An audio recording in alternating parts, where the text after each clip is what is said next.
Hello guys, welcome back. I hope everyone is doing great. So in today's video, I want to talk about two fragrances that I recently added to my collection, I think in the last 6 months, both of them revolving around the note of incense. One is from the house of Electimuss, and this is Puritas, in one of these huge, very, very heavy bottles. This could be a doorstop. This could be a weapon. It's so heavy and obnoxious. I have one other fragrance, a floral fragrance from the house of Electimuss, London, and I don't remember the name. I'm blanking, and I absolutely love that fragrance. That's the only other bottle that I own. I was thinking of getting the leather fragrance, Vichy leather, I think it's called. And there are a few others that I wanted to revisit, a couple of the patchouli fragrances. But other than the floral and now this one, Puritas, which is an incense fragrance, I don't own and I'm not super familiar with the house of Electimuss, London. And the other one is from the house of Profumum Roma, a house that you guys, if you watch my channel, know that I absolutely adore.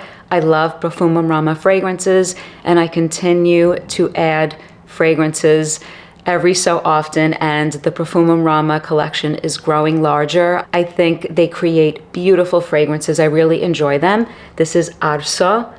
And this video is not a comparison of these two fragrances, but because both are sort of revolving around the same note, incense, I thought that I would speak about both of them in this video and talk about what they smell like. I'm enjoying both. I've worn both. And let's start with the Electimuss London Puritas, which I already have on my left hand. I have the dry down, but I'll spray again. The Electimuss London bottles, they are heavy and they are obnoxious for sure, but they do have nice sprayers, and a lot of the fragrances are actually pretty nice quality as well. This one is really nice. This opens with a peppery incense. There's pink pepper at the top along with the frankincense. It's a very vibrant, sort of peppery, incensey opening. It's like a blast. It comes right at you. And with that, within minutes, within seconds, I should say, comes that black licorice sort of nuance that comes from the absinthe in here. There's absinthe at the top as well. So you get that sort of dark, black licorice sort of component going on, which I love.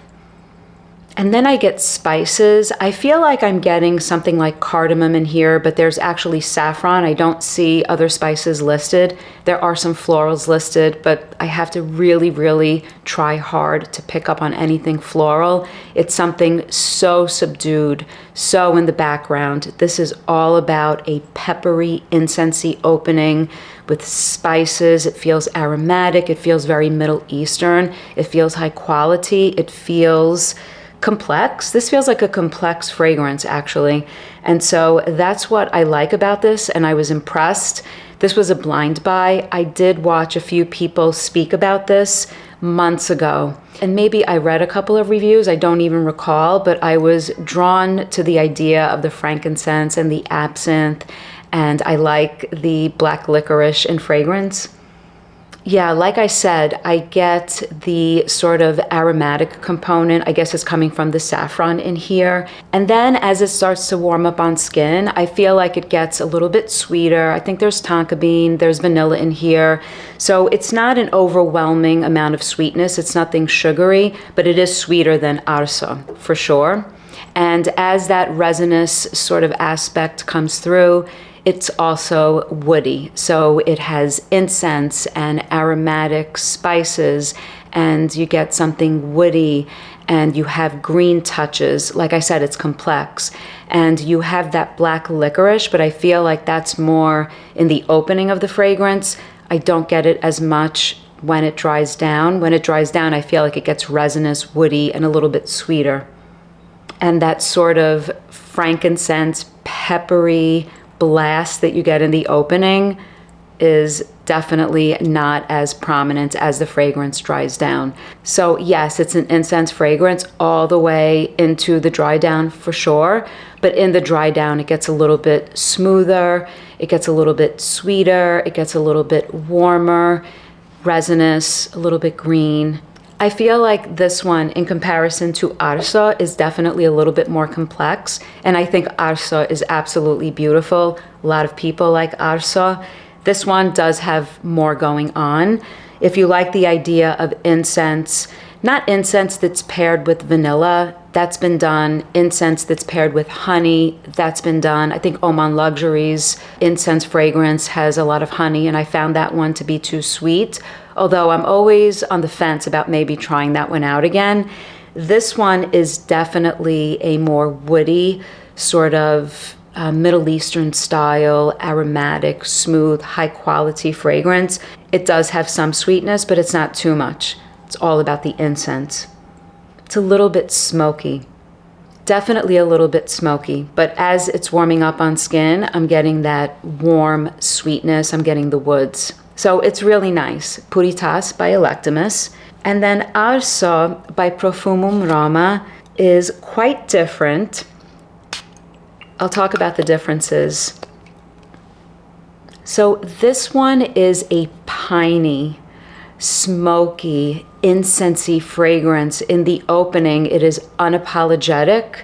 It's definitely a woody fragrance. Although when this dries down, I find that this one also gets a little bit resinous. I get something ambery in the backdrop. I don't find that it has the sweetness that Puritas has. I feel that this one is more piney. Puritas doesn't have that sort of piney aspect that comes along with the frankincense. There is frankincense and there's pine resin in here. So it's a little earthy, it's spicy, it's woody. It feels like something is burning. It is so photorealistic of burning wood. The smoke is close to the skin, however. It's close to the skin and it's not dark. It's a smokiness that comes along with frankincense, if that makes sense. It's not super dark. It's not like a dark black cloud of smoke. I imagine woods and something much more clear in terms of the smoke. That's just the imagery that I get. This one is definitely more outdoorsy. It's definitely more piney. It's definitely more like a burning wood. You feel like you're in the outdoors with Arso, while Puritas has maybe a little bit rounder edges and maybe a little bit sweeter. It definitely has that pepper and it has the absinthe and it also has the spicy component. So between the pepper and the saffron, you have more spices and then you have that absinthe in the opening of the fragrance. This one is more simplistic, but nonetheless, it's really nice. I get a resinous sort of ambery component as this dries down. I'm not sure what other people get with this one, but it's definitely close to the skin, as others have described, but it has a burning sensation, even in the dry down, even in the mid portion. And Profumum Roma fragrances, as people have described, are sort of linear. What you get in the opening, you get in the dry down. So that's consistent with their style of perfumery. I feel like what you have in the opening, while it does calm down a little bit, maybe the blast of the frankincense in the opening does sort of get closer to the skin after a few moments. I feel like that burning sensation, that sort of pine resin, that pininess, that smokiness, it's coniferous. I feel like that's with the fragrance all the way to the dry down. So while I did not intend for this to be a comparison between Arso and Puritas, I guess it did turn out to be somewhat of a comparison. They are both incense fragrances, and there are similarities in the sense of the sort of woody, resinous incense scent profile of these two fragrances, but they are quite different. So let me know in the comments if you guys are familiar with these and what you guys think. As always, thank you so much for watching, your support, and your comments. Until next time, bye guys.